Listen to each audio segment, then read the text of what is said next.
This is the ballad, Brave Zarric and the Chardalyn Dragon. The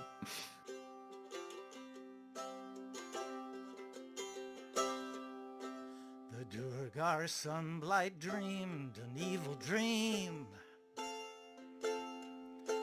of making all of 10 towns his to win. He turned his dream into a nightmare scheme and built a dragon made of Chardalyn. Is Sunblight's dragon soared or Icewind Dale? And one by one the burgs of 10 towns fell. Bryn Shander stood along that bloody trail. Its warriors braced to face the dragon hell.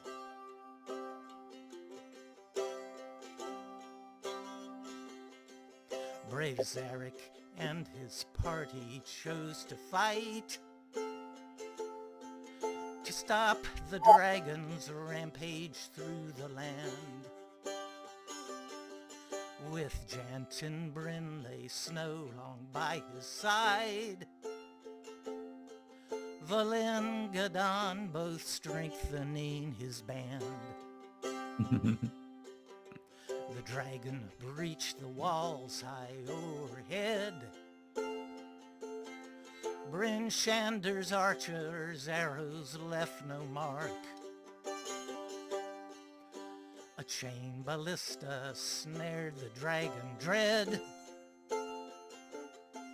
It plummeted into the city dark.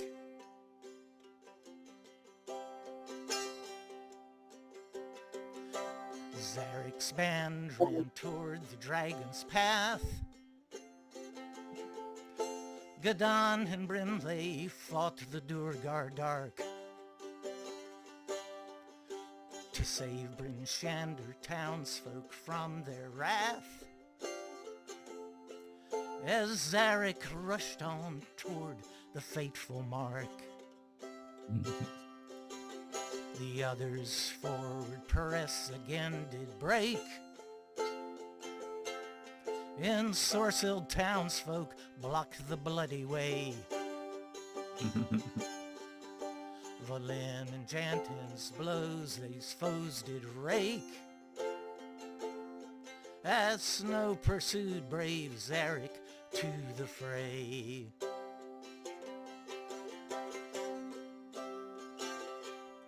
Then Zarric found the fiend entangled still, and leapt astride the dragon's armored back. His fearsome blows near broke the dragon's will. Its shudders dropped him to the dragon's track. As Zarric slashed its wings to force the ground, that feline snow unleashed the summer star. Its blinding blast joined by a thundering sound. The ground all around the beast a smoking scar.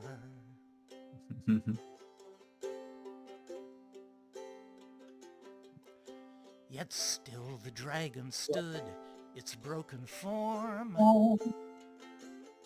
still strong enough to strike the feline down.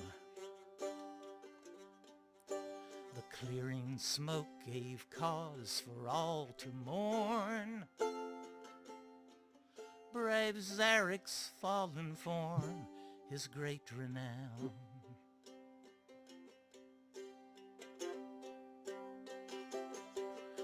Valin Harpel, the necromancer famed,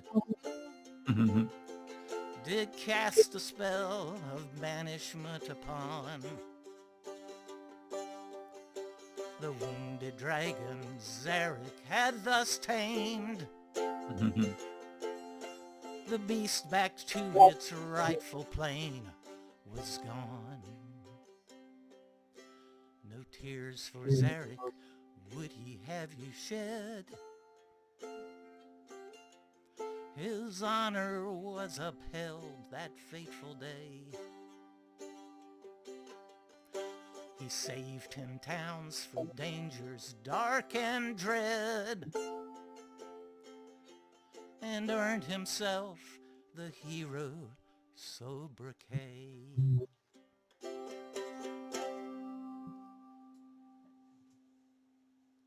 I don't think clapping will come across because the mic likes to filter that stuff out, but I'm clapping. That was great. Full ears. Okay. That was beautiful. Thank you. Beautiful. I dare say that was worth a character death. Yeah. Let me return to my Don't get too used to it, Robert. You don't always get a ballad when you die. Amazingly today with this get up, Augie didn't bark at me once. Oh. Or growl. Of course, he was watching the whole time. I hope that helped. All right. So I think we know what our Thanksgiving sing-along song is going to be. Oh,